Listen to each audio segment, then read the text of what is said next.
Y'all, I'm happy, but I'm more sad than happy, bro. I'm happy that I chose OKC to win it all for the finals. They did. But me, I'm always going to be a sucker for underdogs. And Indiana was really like the comeback kids, bro. For real. The whole postseason, they've been the comeback kids, bro. Real shit. It's just, I'm more sad because Tyrese Haliburton had a phenomenal postseason, bro. Phenomenal. Ever since all of the players and coaches and people around the league has voted Tyrese Haliburton as the most overrated player this season, that man was on a fucking mission to take his team to the NBA Finals. Game 7. Playing through injury. It sucks that, you know, with the magnitude of the season being on the line, players playing through injuries and playing through strains that turn into bigger injuries, which is what we saw with Tyrese, bro. It's just sad to see that, man. It's so sad. Like, I don't wish injuries on no fucking body, bro. I love basketball, and I would rather the games be competitive. You know what I'm saying? Um, and what's crazy, game 7, that boy was cashing out before this injury happened, bro. He had 3 threes already locked in the first quarter. And then a non-contact injury. The same shit that happened to Tatum is the same shit that happened to Haliburton. Prayers up to both gentlemen. Prayers up to both gentlemen. If the NBA had an MVP to give out for the entire postseason, like they do for the entire regular season, the postseason MVP, without question, is Tyrese Haliburton. This man has been more clutch than any of these players in the postseason. Any. You can argue me down in the comments. I don't give a fuck. This man has been more clutch than any one of these motherfucking teams. Now imagine if this nigga did not fuck up his Achilles. Will we still be out here celebrating OKC for winning it? It's not their first in franchise history because real ones know that the OKC Thunder was once the Seattle Sonic. And they already had one there. You feel me? This is her first one in OKC, which is congrats. And I'm happy that Shea had a phenomenal historic season. You know, scoring champ, regular season MVP, NBA champion, finals MVP. That's beautiful. That's so beautiful. I'm proud of Shea, and I'm proud of the Thunder. But I'm more so sad for Haliburton, bro. Like, the moment his Achilles popped and he fell to the floor saying, no, no, no, no, banging on the floor and shit. Bro, I'm at my boy concert, bro. My boy had a concert. And in the middle of his set, I go get some water, and I hear people at the bar talking about Haliburton done for the night. I'm like, what you mean he done for the night? The game just started. What the fuck? Just to see the replay and to see my boy in tears on the ground, knowing the magnitude of this game. Season on the line. The fact that he even showed up to play, kudos. Real deal kudos. The fact that he even showed up, suited up, and played. Kudos. For real. But once again, this makes the Eastern Conference wide the fuck open. There's no Tatum in the way for Boston to be dominant. There's no Tally in the way for Indiana to be dominant. So, real shit. Cleveland, Orlando, now that they got Desmond Bain, Detroit,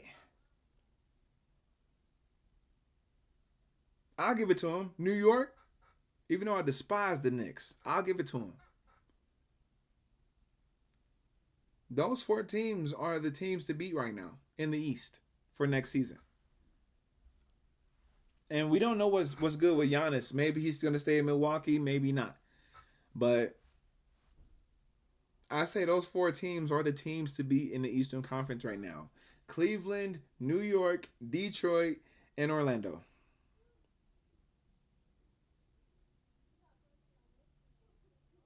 I'm so sad for Hallie, bro. I'm so sad, bro. Prayers up to Hallie. Prayers up to Tatum. You just, as a basketball fan, you hate to see non-contact injuries, bro. Like you just making a basketball move, and now you done for not only this season but the entire next season. Like, bro, I don't wish that shit on nobody. Even if I despise you as a player, I don't wish no injury on you, man. That shit is not cool, bro. Fuck, that shit's sad, bro.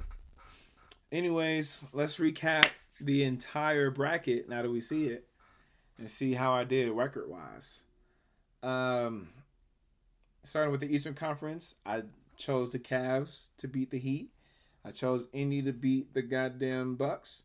I chose Detroit to beat the Knicks, and the Knicks ended up winning. So I lost there. And I chose the Celtics to beat Orlando. I chose OKC to beat Memphis. Chose Denver to beat the Clippers. I chose the Timberwolves to beat the Lakers. And I wanted the Rockets to beat the Warriors. But the Warriors came out on top. Excuse me. So I'm 6-2 for round one.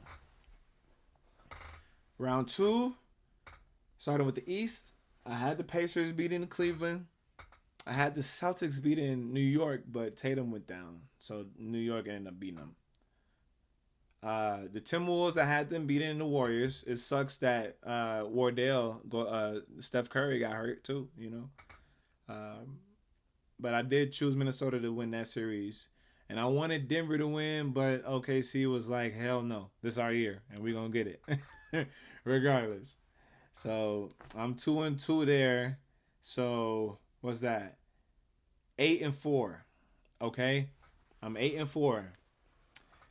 For the conference finals, I did have Indiana beating New York. They did that. I had Minnesota beating the Thunder. They failed. Again. Back-to-back Western Conference appearances, and they fail. I don't know, man. I don't know. You got some more work to do, my boy. And you might have some changes in that roster to be made, for real, for real. Like, imagine if they kept Cat, they could have probably went to the finals. I don't know.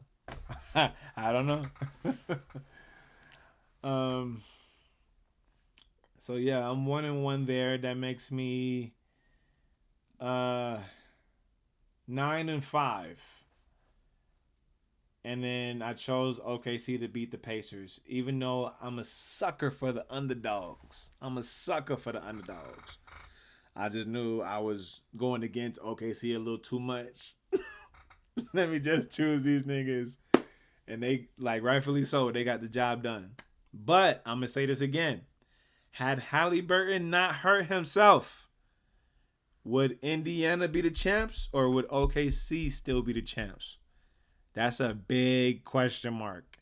So me personally, and a lot of Indiana fans, personally to them, they got an asterisk on that Game 7 because of the Haliburton injury.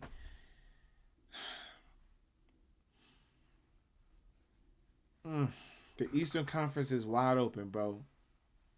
If Cleveland, New York, Orlando, or Detroit don't come out swinging, and a team like Atlanta come through swinging, or Miami, you know what I'm saying? We're going to be having a different conversation come playoff time with the Eastern Conference next season. The West is still the West, bro. The Rockets just got stronger. They just traded for Kevin Durant. They got rid of Dylan Brooks, Jalen Green, and some picks. So it sucks that Dylan Brooks left because that was really one of their main defensive guys. But they still have Amen Thompson, and that's another main defensive guy. They still got Torrey Eason, coming off the bench. Even though he's old, Fred VanVleet is still a great ball handler. Anyways, what I was trying to say before I was rudely interrupted by my computer. The fuck? Um, the East is wide open. The West hasn't got stronger. Um, I don't want to recap all of the trades so far. We know about Desmond Bain to Orlando, KD to fucking to Houston. You know, we know about those two for sure. Um, but now that the season is over, all of these teams are about to get really busy. You know, Giannis Antetokounmpo is still on the clock to see where he's gonna go. Um, we got some more people. Denver's trying to figure out their depth. You know what I'm saying? Cause that's well needed. LaMelo may be going to the Clippers. I don't know. There may be changes in Minnesota and Boston for what I've been hearing. Definitely changes in Milwaukee. We got a lot to go through. Memphis just got KCP and Cole Anthony with the Desmond Bain trade to Orlando, you know, and some picks. So all these teams gonna get really, really busy. Really busy. Lakers gotta get a big man. Pacers and Celtics need to figure out their season for next season. But yeah, this has been the 2024-2025 NBA season and postseason.